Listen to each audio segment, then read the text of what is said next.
Hello बच्चों, मैं प्रतीक Kumar, math अनुदेशक। आज हम इस वीडियो में, जो हमने पिछली वीडियो में घर्षण का टॉपिक किया था, इंक्लाइंड प्लेन का, आनत तल का, आज उसी टॉपिक को हम थोड़ा सा आगे बढ़ाएंगे। आज हम टॉपिक करेंगे घर्षण बल। जब आरोपित बल यानी कि लगाया हुआ बल एक्सतीज तल से, एक्सतीज का मतलब हॉरिजॉन्टल से, समतल से थीटा कोण पर झुका हो। ठीक है बच्चों, देखो इसमें हम क्या करेंगे। सपोज करो हमारे पास ये एक वस्तु है और ये वस्तु हमने एक एक्सतीज तल पे रखी हुई है। इस वस्तु का भार W है और हमें पता है भार के विपरीत क्या होती है, अविलंब प्रतिक्रिया। यहाँ पे जो बल है, जो आरोपित बल है, वो एक्सतीज के अनुसार ना लगाकर उसको किसी कोण पे लगा दिया, थीटा पे। ये मेरा है आरोपित बल P। और हमें पता है बच्चों कि जो हमारा घर्षण बल होता है वो हमेशा आरोपित बल के विपरीत दिशा में होता है। ठीक है, तो इसमें हमने क्या किया, मतलब जो हमारा टॉपिक है वो ये है कि हमें घर्षण बल निकालना है, यानी कि हमें बल निकालना है जब आरोपित बल, जब हमारा लगाया हुआ बल एक्सतीज तल से थीटा कोण पर झुका हो। क्योंकि बच्चों एग्जाम में जब न्यूमेरिकल आते हैं, जो क्वेश्चन आते हैं, संख्यात्मक प्रश्न आते हैं, ये दो टॉपिक काफी इंपॉर्टेंट रहते हैं। एक तो जो हमने पिछली वीडियो में किया था आनत तल, और एक ये वाला टॉपिक। ठीक है बच्चों, इस टॉपिक में कुछ भी नहीं है। वैसे तो मैं डायरेक्ट सिंपल फॉर्मूला लिखवा के इसके न्यूमेरिकल करा सकता था आपको, लेकिन वो फॉर्मूला कहाँ से बना वो काफी इंपॉर्टेंट है। ठीक है, तो अब हम डिस्कस करते हैं कि इसमें आरोपित बल जब किसी एंगल, किसी कोण थीटा पे लगा हो एक्सतीज से, तो हमारा घर्षण बल कैसे निकलेगा। ठीक है बच्चों, पिछली वीडियो में मैंने आपको आयताकार घटक बताया था, आयताकार घटक निकालना बताया था कि आयताकार घटक क्या होते हैं। और पिछली वीडियो का लिंक बच्चों इस वीडियो के डिस्क्रिप्शन में आप लोगों को मिल जाएगा। तो यहाँ पे कोण थीटा है, तो जब जो थीटा के साथ होता है वहां तो क्या आता है, कोस। तो मतलब ये लाइन मेरी हो जाएगी P कोस थीटा, और ये लाइन मेरी क्या होगी, P साइन थीटा। यानी कि यहाँ पे मेरे दो घटक बनाए हैं मैंने P के। अगर थीटा है तो P कोस थीटा, यहाँ पे थीटा नहीं है तो ये क्या होगा मेरा P साइन थीटा। अब बच्चों हम क्या करेंगे, इनको संतुलित करेंगे। संतुलित का मतलब क्या है कि जो राइट में है वो किसके बराबर होगा, लेफ्ट में, और जो ऊपर है वो किसके बराबर होगा, जो नीचे है। ठीक है, तो अब हम संतुलन करेंगे। संतुलन से जब हम देखेंगे तो राइट हैंड साइड में क्या लिखा हुआ है, P कोस थीटा, और लेफ्ट में क्या है, F, यानी कि F का मान क्या आ गया, P कोस थीटा। ठीक है बच्चों, और जब हम ऊपर और नीचे यानी कि अपवर्ड और डाउनवर्ड संतुलन करेंगे तो ऊपर की तरफ क्या क्या लिखा हुआ है, R, R जमा P साइन थीटा, और नीचे की तरफ बच्चों लिखा हुआ है W। ठीक है, मैं इस P साइन थीटा को जब वहां पे लेके जाऊंगा ये हो जाएगा मेरा माइनस का। तो बच्चों अब हमने यहां से दो चीजें निकाल ली, एक तो निकाल लिया F और एक निकाल लिया R। F का मतलब क्या होता है, घर्षण बल, और R का मतलब होता है विलंब प्रतिक्रिया। अब आप लोग एक सूत्र से भली भांति परिचित हो। सूत्र क्या होता है कि F हमेशा किसके बराबर होता है, म्यू आर के। तो हम ऐसा करते हैं, F का मान भी और R का मान भी यहाँ पे रख देते हैं। ठीक है बच्चों, F का मान है P कोस थीटा बराबर है म्यू, और R का मान क्या है, W minus P sine theta. इसको थोड़ा सा सोल्व करेंगे, हल करेंगे, और हल करने के बाद हम क्या निकाल लेंगे, P का मान निकाल लेंगे, जो कि हमारा रिक्वायर्ड है, जो कि हमें चाहिए। ठीक है, तो P कोस थीटा, इसको म्यू को अंदर गुणा कर देते हैं बच्चों, mu W minus mu P sine theta. ठीक है बच्चों, ये म्यू P साइन थीटा यहाँ पे ले आते हैं, और वहां पे माइनस का है तो इस साइड आके बन जाएगा प्लस का, यानी कि P cos theta plus mu P sine theta इसके बराबर है, म्यू डब्ल्यू के बराबर है। इन दोनों को ध्यान से देखो, इन दोनों में क्या कॉमन नजर आ रहा है हमें, पी, वो हम कॉमन निकाल लेते हैं। अंदर रह जाएगा cos theta plus mu sine theta, और उधर उस साइड में क्या लिखा हुआ था, म्यू डब्ल्यू, और यहां से पी का फॉर्मूला क्या बनेगा बच्चों, म्यू डब्ल्यू, और ये सारा का सारा बटे में आ जाएगा, cos theta plus mu sine theta. तो ये हमारा जो घर्षण बल है उसका सूत्र निकल आएगा बच्चों। अब डायरेक्ट जब आप क्वेश्चन करोगे, मैं आपको एक क्वेश्चन भी कराऊंगा, उस क्वेश्चन में डायरेक्ट आपको ये वाला फॉर्मूला पुटअप करना है, ठीक है। पता होना चाहिए पी का मतलब क्या है, आरोपित बल, म्यू का मतलब घर्षण गुणांक, ये हमारा भार है डब्ल्यू, और थीटा क्या है यहाँ पे, थीटा वो कोण है जिसपे ये आरोपित बल झुका हुआ था, किसके साथ, एक्स तीज के साथ, ठीक है बच्चों। तो मैं इसको एक बार ब्रीफली रिपीट कर देता हूं। ये हमारी वस्तु थी, वस्तु का भार हमेशा हमें पता है धरती की तरफ केंद्रित होता है, तो डब्ल्यू भार है, और न्यूटन के थर्ड लॉ के अनुसार to every action there is an opposite and equal reaction, मतलब जितना भार नीचे है उसकी रिएक्शन उतना ही ऊपर की तरफ होगी, वो आर हो गया मेरा, जिसको हम अविलंब प्रतिक्रिया कहते हैं।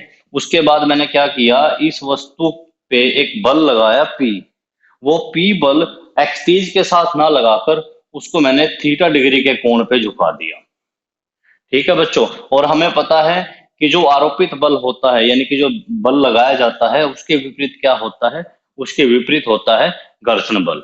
उसके बाद जो पिछली वीडियो में बताया था मैंने, हमने क्या किया, यहाँ पे ये जो पी बल था मेरा, इसके मैंने आयताकार घटक बना दिए, एक्सटीज के अनुसार भी, एक्सटीज के अलोंग भी, और ऊर्ध्वाधर यानी कि वर्टिकल के अलोंग भी। तो जहां पे थीटा होता है उसके साथ तो कोस आ जाता है, और जहां थीटा नहीं होता उसके साथ साइन थीटा। उसके बाद मैंने इसको संतुलित कर दिया, संतुलित करने का मतलब राइट को तो लिख दिया लेफ्ट के इक्वल। अब मेरा जो लेफ्ट में है वो है एफ एफ, और राइट में मुझे क्या नजर आ रहा है, पी कोस थीटा, ठीक है बच्चों। ऐसे ही अपवर्ड को कर दिया डाउनवर्ड के इक्वल। अब ऊपर क्या क्या है, एक तो आर है, एक पी साइन थीटा है, नीचे क्या है, डब्ल्यू। वहां से मैंने आर का मान भी निकाल लिया, पी साइन थीटा को वहां लेके चले गए, यहाँ प्लस का तो वहां जाके हो गया माइनस का। अब मेरे पास दोनों मान आ चुके हैं, एफ का भी और आर का भी। फिर मैंने ये सूत्र यूज किया, एफ किसके बराबर है, म्यू आर के, वहां पे एफ की वैल्यू भी यहां से पुट कर दी, और आर की वैल्यू भी यहां से हमने यहाँ पे रख दी, ठीक है बच्चों। उसके बाद म्यू को अंदर गुणा कर दिया, गुणा करके मैं इस जो मेरा पी वाला था उनको कर लिया एक साइड में, और वहां से पी कॉमन निकाल के हमने बाद में वहां पे पी का फॉर्मूला निकाल दिया, यानी कि आरोपित बल का फॉर्मूला हमने निकाल लिया। आपको डायरेक्ट ये फॉर्मूला याद रखना है आगे, कि पी जो होता है वो होता है म्यू डब्ल्यू बटे cos theta plus mu sine theta, ठीक है बच्चों। ये काफी इंपॉर्टेंट फॉर्मूला है। अब मैं आपको एक आधा क्वेश्चन कराता हूँ इस टॉपिक के बेस पे, आपको वहां पे और ज्यादा कंसेप्ट क्लियर होंगे, ठीक है बच्चों। क्वेश्चन देखिए,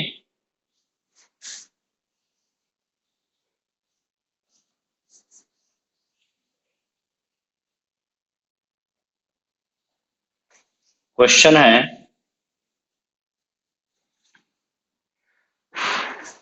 15 किलोग्राम का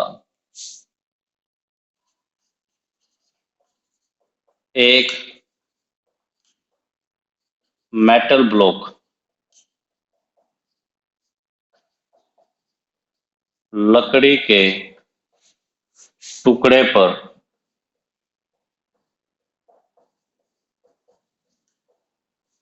रखा है, वह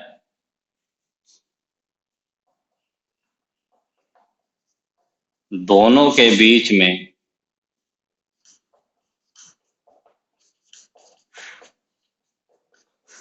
घर्षण गुणांक 0.5 है, ठीक है बच्चों। यदि आरोपित बल, यदि आरोपित बल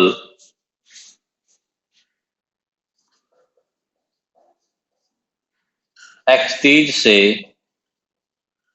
30 डिग्री के कोण पर लगाया जाए तो क्रियाशील बल निकालो। क्रियाशील बल ज्ञात करो। देखो बच्चों, क्वेश्चन वही है, ये जो भी हमने टॉपिक किया था वही क्वेश्चन है। अब मैं इसको थोड़ा सा डायग्राम यानी कि चित्र बना के समझा देता हूँ। वैसे तो ये डायरेक्ट फॉर्मूला है हमारा, ठीक है। क्वेश्चन क्या है, ये हमारा एक लकड़ी का टुकड़ा है बच्चों,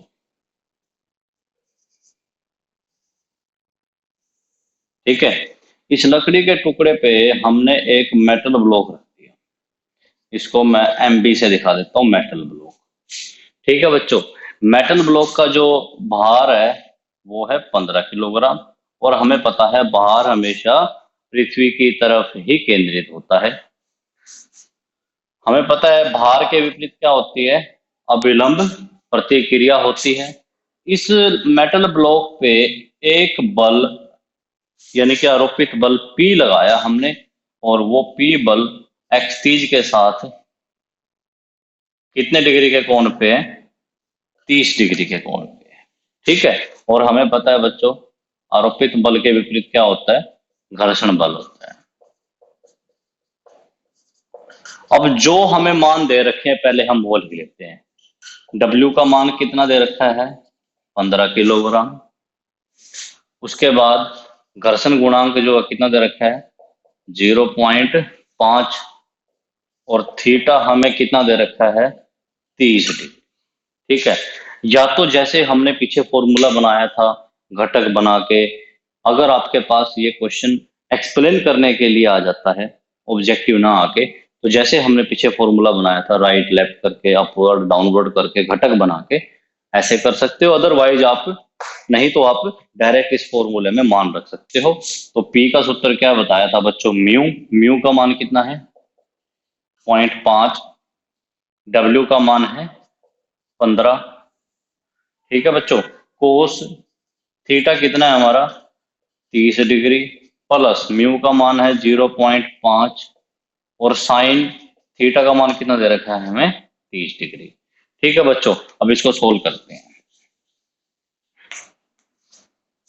P बराबर है 0.5 गुणा 15, कोस थीटा का यानी कि कोस 30 डिग्री का मान कितना होता है, वर्गमूल 3/2, और साइन 30 का मान होता है 1/2, ठीक है बच्चों। देखो यहां से दो लघुत्तम आ जाएगा, और वो दो लघुत्तम कहाँ चला जाएगा, अंश के साथ चला जाएगा। 0.5 गुणा 15, वो दो लघुत्तम चला गया बच्चों ऊपर, नीचे क्या रह गया, वर्गमूल 3।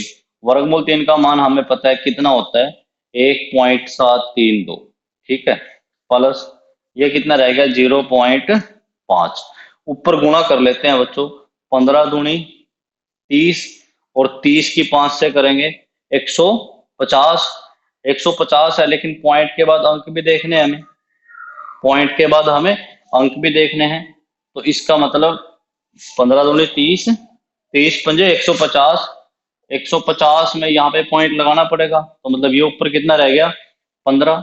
नीचे जोड़ देते हैं, नीचे हो जाएगा 3, 7 और 5 12, हासिल 1, 2.23, और इस 2.23 को अगर मैं 223 लिखूंगा तो बटे में क्या कितना लगाना पड़ेगा, 100। वो 100 ऊपर आ जाएगा बच्चों, यानी कि ये हमारा बन गया 1500 बटे 223। जब हम 1500 को 223 से भाग देंगे तो हमारा जो आंसर है 6 पॉइंट समथिंग किलोग्राम आ जाएगा, ठीक है बच्चों। एक बार भाग दे के बता देता हूं मैं आपको, भाग दे लेते हैं। 1500 223, पहले 6 पे जाएगा, 6 दूनी 12, 6 3 18, हासिल 1, 6 दूनी 12 और 1 13, हासिल 1, 6 दूनी 12 और 1 13, 10 में से 8 गया 2, 9 में से 3 गया 6, 4 में से 3 गया 1।